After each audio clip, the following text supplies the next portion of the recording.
जनतेसाठी कुणाशी भेटणारा आपला चॅनल सत्यमुख।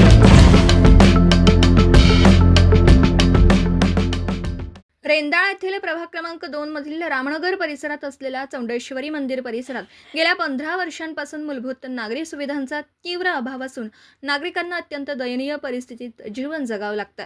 या परिसरात आज तागायत पक्क्या रस्त्याची उभारणी झालेली नाही, तसेच सांडपाण्याच्या निचऱ्यासाठी कोणतीही कायमस्वरूपी व्यवस्था नसल्याने नागरिकांचे हाल वाढलेत।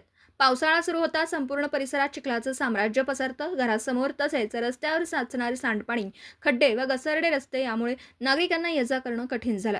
साचलेल्या सांडपाण्यामुळे दुर्गंधी पसरत असून डासांचा मोठ्या प्रमाणावर प्रादुर्भाव वाढला। याचा थेट परिणाम नागरिकांच्या आरोग्यावर होत असून ताप, मलेरिया, डेंग्यू सारख्या आजारांची भीती निर्माण झाली। या परिसरात लहान मुले, महिला व ज्येष्ठ नागरिकांची संख्या मोठी आहे। शाळेत जाणारी मुलं, कामानिमित्त बाहेर पडणाऱ्या महिला तसेच ज्येष्ठ नागरिकांना दररोज जीव मुठीत धरून ये-जा करावी लागते। अनेक वेळा घसरून पडण्याच्या घटना घडल्या असून अपघात होण्याचीही शक्यता कायम आहे। या गंभीर समस्यांकडे प्रशासनाचं लक्ष वेधण्यासाठी नागरिकांनी गेल्या अनेक वर्षात ग्रामपंचायत प्रशासनाकडे वारंवार निवेदन दिले। लोकप्रतिनिधींनाही प्रत्यक्ष भेटून समस्या मांडण्यात आल्या, मात्र प्रत्येक वेळी केवळ आश्वासनं देण्यात आली असून प्रत्यक्षात कोणतीही ठोस कार्यवाही झालेली नाही असा आरोप नागरिकांकडून करण्यात येतोय। सततच्या दुर्लक्षामुळे संतप्त झालेल्या रामनगर चौंडेश्वरी मंदिर परिसरातील नागरिक व महिलांनी आता आक्रमक भूमिका घेतली आहे। आगामी जिल्हा परिषद व तालुका पंचायत समितीच्या निवडणुकांवर बहिष्कार टाकण्याचा ठाम निर्णय नागरिकांनी घेतला।